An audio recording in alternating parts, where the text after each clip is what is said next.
Hai teman, selamat datang di channel Sekate New. Jangan lupa pada teman-teman untuk like, komen, dan subscribe supaya tidak ketinggalan update dari channel ini. Mimin ucapkan terima kasih. Selamat menyaksikan. Sandiwara bangkrut sang direktur ke istri, bab 42. Pagi-pagi jangan melamun, Mbak. Nanti kesambet loh. Veronica berucap dengan nada setengah meledek. Suamiku minta maaf, dia tidak bisa antar kamu ke bandara. Namun, Mairo tidak menanggapi ucapan Veronica. Ia memilih memberitahukan pesan Adrian pagi tadi. Tatapannya fokus ke arah ponsel di tangannya, tanpa memandangi lawan bicaranya. Iya mbak, aku paham kok, nggak apa-apa. Baguslah, mendengar jawaban lembut dan ramah dari Veronica. Mairo sejujurnya risih. Wajah itu seolah menampakkan kelicikan yang tersirat dari balik senyum ramahnya. Ingin tidak bersuuzon. Tapi fakta yang sering terjadi memang seperti itu. Membuat ia tak lagi percaya dengan kata-kata lembut dari Veronica. Gadis itu lebih terlihat manipulatif. Kabari saja kalau sudah naik pesawat. Suami saya sudah kabari Om Richard kalau kamu akan balik ke Belanda hari ini. Pesan Mairo lagi dengan tatapan masih sama. Iya mbak, aku tahu kok. Tenang aja, gak perlu dikhawatirkan aku. Apa? Khawatir? Yang ada malah ingin segera terhindar dari gadis itu saat ini juga.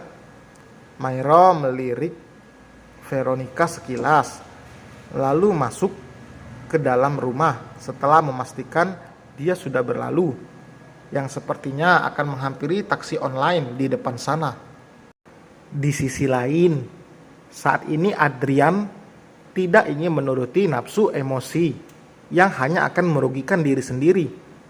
Diraihnya ponsel dari saku celananya, lalu menyalakan sejenak layar itu demi ingin memandangi wajah ceria sang istri melalui wallpaper yang Adrian pasang di sampul ponselnya. Saat akan meletakkan benda pipi berukuran 6 inci itu ke atas meja, tiba-tiba tangannya merasakan getaran singkat yang diiringi suara dentingan. Menyadari ada pesan masuk, Adrian segera mengecek dengan langsung menyalakan kembali layar ponsel itu, lalu membuka pesan dengan cepat.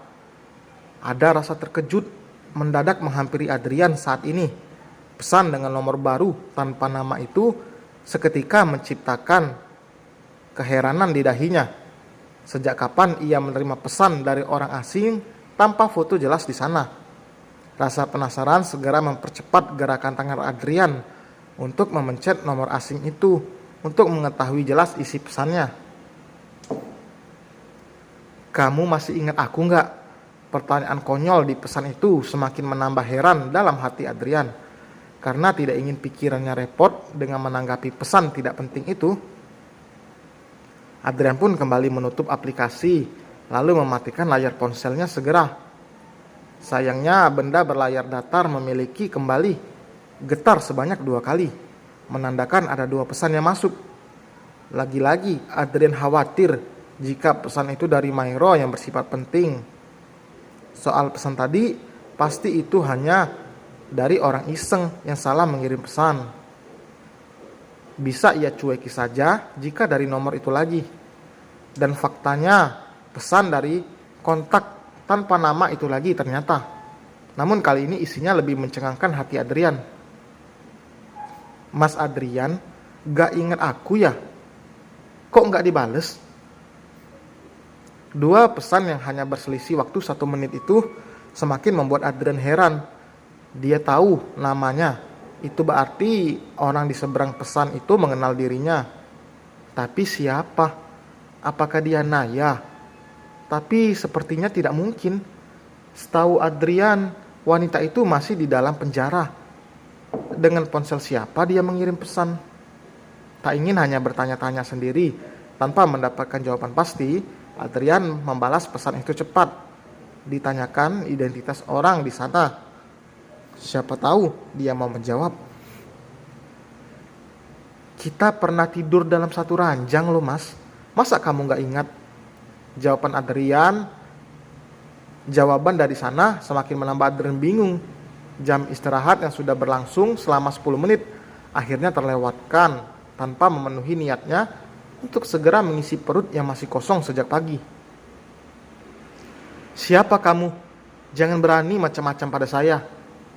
Pesan balasan Adrian kirim cepat bernada kalimat ancaman. Bukan segera memberitahu identitasnya, orang di seberang sana justru membalas kembali dengan banyak stiker tertawa. Tak lama pesan selanjutnya muncul. Jangan terlalu serius begitu, Mas Adrian. Aku santai kok. Lagi pula kita sudah saling kenal. Kita juga pernah bermalam bersama. Jadi kita sudah lebih dari hanya kenal biasa. Kalimat itu semakin menambah Adrian geram. Sosok seperti apa orang di sana itu sebenarnya? Laki-laki ataukah perempuan? Tunggu. Apakah ini perbuatan Farel?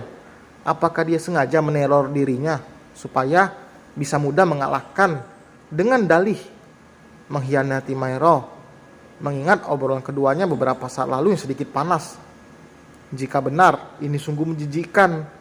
Pria pengecut hanya berani meneror lewat pesan, tanpa mau berhadapan langsung secara jantan. Tanpa pikir panjang, Adrian segera keluar dari ruangannya. Ia melangkah cepat menuju pintu lift lalu turun ke lantai dasar. Dihampirinya halaman di mana mobilnya terparkir. Tujuan utama kedatangannya adalah kantor Farel. Dia harus bertanggung jawab atas teror pesan murahan ini. Saking geramnya, Adrian bahkan melupakan rasa lapar yang sejak pagi mendera. Masalah dengan pria itu harus diselesaikan dengan segera sebelum semakin merambat luas. Hanya setengah jam saja mobil Adrian akhirnya sampai di halaman kantor Farel. Rasanya tidak sabar membuat kakinya menekan gas mobilnya sepanjang perjalanan. Kemudian segera Adrian tuju ruangan Farel yang kini sudah membayang-bayangi. Tanpa mengetuk pintu lebih dulu, Adrian masuk tanpa permisi. Walau sudah diperingatkan sekretaris Farel jika pimpinan perusahaannya sedang ada tamu, ia pun tidak peduli sama sekali. Wajahnya yang sudah memerah tidak ingin berlama-lama menunggu. Dan benar saja, tidak hanya Farel yang terkejut dengan kedatangan Adrian yang tiba-tiba. Tamunya pun juga. Keduanya refleks berdiri menatap Adrian yang kini sudah berdiri di samping mereka. Pak Adrian, ada apa? Apakah Anda tidak bisa menunggu sebentar lagi? Saya sedang ada tamu, ucap Farel tidak terima. Saya ada keperluan penting dengan Anda, Pak Farel yang jantan. Melihat rasa emosi di wajah Adrian, Farel tidak bisa membiarkan begitu saja.